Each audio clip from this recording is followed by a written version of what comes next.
DJI RS5 අපේ social media win එකට අද අලුත් සමාජිකයෙක් එකතු වුණා. ඉතින් අපි අන්බොක්සින් එකේ ඉඳන් කොහොමද සෙටප් කරගන්නේ කියලා ඔයාලත් එක්ක ඒ එක්ස්පීරියන්ස් එක ෂෙයා කරගන්න තමයි මේ වීඩියෝ එක.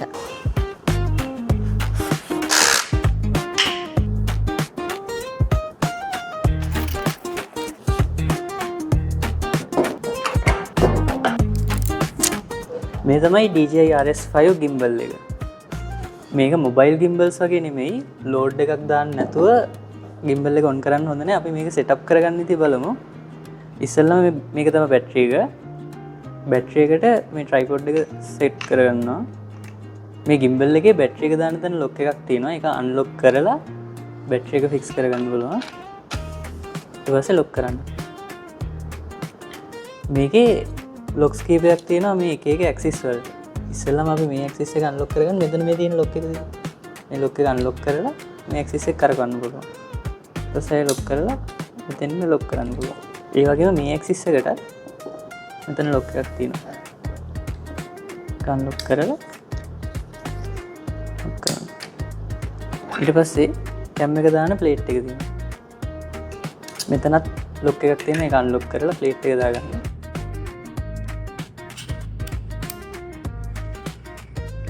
පස්සේ ලොක් කරගන්න. කැම් එක මෙතෙන්ට දාගන්න. මේ ලොක් එකක් තියෙනවා. අන්ලොක් කරලා ස්ලයිඩ් කරලා දැන් අපිට තියෙන්නේ කැම් එක බැලන්ස් කරගන්න. බැලන්ස් කරන ස්ටෙප්ස් කීපයක් තියෙනවා. ඉස්සෙල්ලාම අපි බැලන්ස් කරන්නේ ටිල්ට් ඇක්සිස් එක. ඒ කියන්නේ මේ ඇක්සිස් එක. අපිට ඉස්සෙල්ලාම ටිල්ට් ඇක්සිස් එක අන්ලොක් කරගන්න පුළුවන්.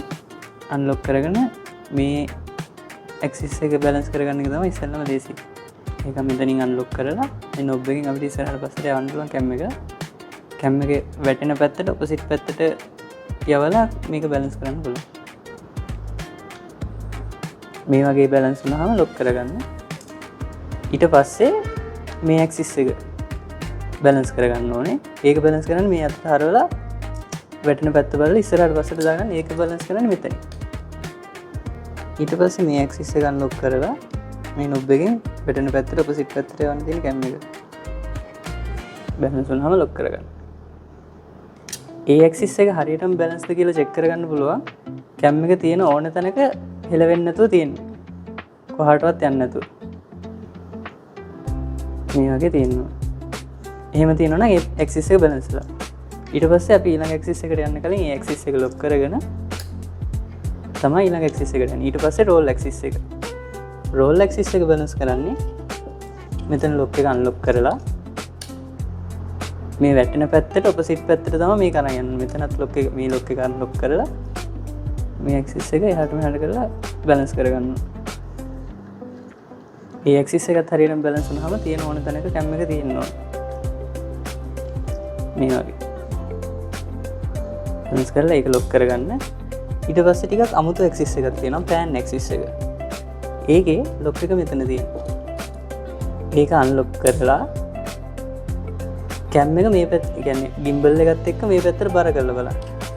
ඒ බර කරලා තියෙන ඕන තැනක තියෙනවා නම් ඒ ඇක්සිස් එක බැලන්ස් වෙලා. පැත්තට බර කරලා ඒ ඇක්සිස් එක නම් ඔල්රෙඩි බැලන්ස් වගේ. හැබැයි බැලන්ස් කරගන්නේ මෙතන මේක අන්ලොක් කරලා මේ නොබ් එකෙන් එහාට මෙහාට කරලා බැලන්ස් කරගන්න පුළුවන්. මේ ඇක්සිස් එක මගේ මේ gimbal එකේ ඔල්රෙඩි බැලන්ස්. ඊට පස්සේ ඒක ලොක් කරලා ඒ ඇක්සිස් ඔක්කොම බැලන්ස් කරගත්තෙන් පස්සේ තමයි අපි gimbal එක on කරන්නේ. එහෙම නැතුව gimbal එක on කරන්න හොඳ නැහැ. gimbal එක බැලන්ස් කරලා on කරපු ගමන් අපි මේක calibrate කරගන්න ඕනේ. calibrate කරන්න flat surface එක තමයි තියන්න ඕනේ gimbal එක. gimbal එක flat surface එක තියලා on කරන්න. on කරන්න මෙතන power button එක ඔබාගෙන ඉන්නම on වෙනවා. ඊට පස්සේ මෙතන මේ calibrate icon එක තියෙනවා. ඒක press කරපුවම ප්‍රෙස් කරලා ස්ටාර්ට් කැලිබ්‍රේට් දෙන්න තියෙනවා. ඊට පස්සේ gimbal එක ඔටෝ අර මෝටර්ස් වල ලෝඩ් එක යා බැලන්ස් කරගන්න තමයි මේක කරන්නේ. මේ හෝම් ස්ක්‍රීන් එකේ කැලිබ්‍රේෂන් එක කම්ප්ලීට් වෙනවා. ඊට පස්සේ මෙතන මේ ග්‍රීන් කලර් අයිකන් එකක් තියෙනවා. ඒ අයිකන් එකෙන් කැම් එක බැලන්ස්ද කියලා තමයි පෙන්නන්නේ. ඒක ග්‍රීන් කලර් කියන්නේ කැම් එක හොඳටම බැලන්ස්. මේ වගේ gimbals වල අපි දන්නවා ඇක්සිස් 3යි ස්ටේබලයිස් වෙන්නේ. ඒ කියන්නේ මේ උඩට පහළට යන ඇක්සිස් එක ස්ටේබලයිස් වෙන්නේ නැහැ. ඒක ඉන්ඩිකේට් කරන්නේ මේ RS5 gimbal එකේ C axis indicator කියලා එකක් තියෙනවා. කැම් එක උඩට පහළට යනකොට ඒක ඉන්ඩිකේට් කරනවා ඒ ඇක්සිස් එක කොච්චර ස්ටේබල්ද කියලා. ඒ ඇක්සිස් එක මේ ගිම්බල් එකෙන් ස්ටේබලයිස් කරන්න බැරි ඇක්සිස් එක. ඒකට අපි අර ඇවිදින විදිහ අනුව තමයි ඒක ස්ටේබලයිස් වෙන්නේ. ස්මූත් ඉස්සරහට පස්සට ඇවිදින්න පුළුවන් නම් ඒක ස්ටේබල් කියලා පෙන්වනවා. RS5 එකේ ගෙස්චර්ස් වගේක් තියෙනවා ඔටෝ ට්‍රැක් කරන්න. නිකන් පාම් එක පෙන්නපුවම එයා ට්‍රැකින් පටන් ගන්නවා. ඊට පස්සේ ඔයාගේ ෆ්‍රේම් එක රීපොසිෂන් කරගන්න L shape දෙකක් පෙන්නපුවම අර ඉන්ඩිකේටර් එක yellow color වෙනවා. ඊට පස්සේ ඔයාට ෆ්‍රේම් එකේ එන්න ඕනේ තැනට ඇවිල්ලා ආයෙ L දෙකක් පෙන්නපුවම ඒ ෆ්‍රේම් එකේ තමයි දැන් ඔයාව තියාගන්නේ. සෙන්ටර් වෙලා නෙමෙයි දැන් මං ඉන්නේ. ට්‍රැකින් නවත්තන්න ආයෙ පාම් එක පෙන්නපුවම එයා ට්‍රැකින් නවත්තනවා. gimbal එකේ ස්ක්‍රීන් එකෙන් ඔයාට ඔටෝ ට්‍රැක් කැමරා view එක ඇක්සස් කරන්න පුළුවන්. ඒකට ගිහිල්ලා ඔයාට දැන් ඔබ්ජෙක්ට්ස් එහෙම ට්‍රැක් කරන්න ඕන නම් ඒක වටේ නිකන් කොටුවක් කරනවා මෙයා ඒක ට්‍රැක් කරන්න ගන්නවා. gimbal එක on කරලා තියෙද්දි මේ power button එක එකපාරක් press කරපුවම gimbal එක lock කරගන්න පුළුවන්. එතකොට දැන් එයා axis ටික lock කරලා තියෙන motors ටික වැඩ කරන්නේ. ඒ වගේම ආයෙ පාරක් press කරපුවම unlock කරන්න පුළුවන්. දැන් අපි low angle shot එකක් ගන්න යනවා නම් දැන් අපි මෙහෙම cam එක හැරෙව්වොත් gimbal එක හැරෙව්වොත් මේ roll axis එක මේ lens එක ඉස්සරහට නේ. එතකොට අපිට හරියට ගන්න බෑ. ඒකට කරන්න පුළුවන් trick එකක් තමයි gimbal එක lock කරලා low angle වලට හදාගෙන ඊට පස්සේ unlock කරන්න. එතකොට මෙයා automatic cam එක හරවලා දෙනවා අපිට low angle shot ගන්න පුළුවන් ලේසියෙන්. gimbal එකේ modes තුනක් තියෙනවා, default modes තුනක්. pan tilt follow එකයි, pan follow එකයි, FPV කියලා එකයි. FPV එකේ තියෙද්දි තව modes කීපයක් තියෙනවා.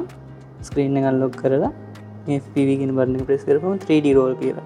ඊට පස්සේ අපිට කස්ටම් හදන්න ඕන නම් මොකක් හරි මෝඩ් එකක් කස්ටම් එකට ගිහින් මේ එඩිට් බටන් එක පුවම අපිට ඕනේ ඇක්සිස් ටික තෝරගන්න පුළුවන් ඉතින්.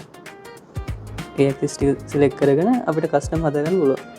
pan tilt follow mode එකෙන් මේ pan axis එකයි tilt axis එකයි තමයි එයා control කරන්නේ. කියන්නේ දැන් අපි tilt axis එකේ උඩට පහළට කරද්දී cam එකත් උඩට පහළට යනවා. pan axis එක කියන්නේ අත කැරගුවොත් cam එකත් ඒත් එක්කම follow කරනවා.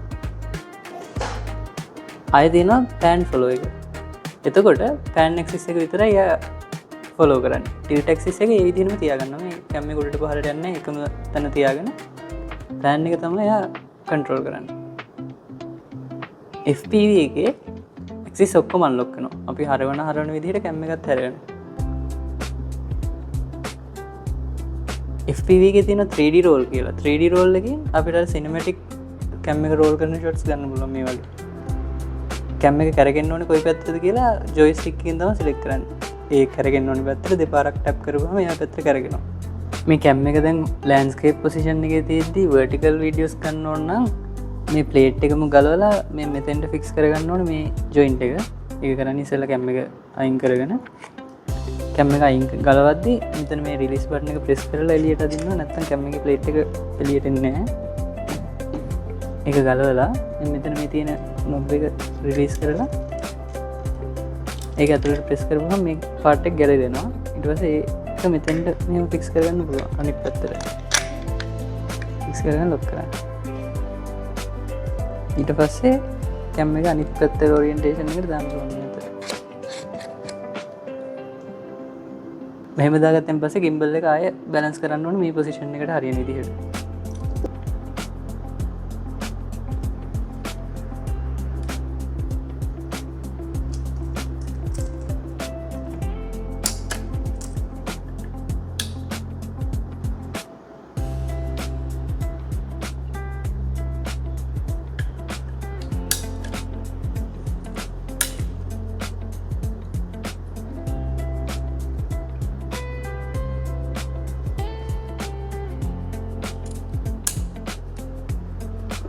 ඊට පස්සේ අපිට gimbal එක ආය on කරගෙන calibrate කරගන්න පුළුවන්.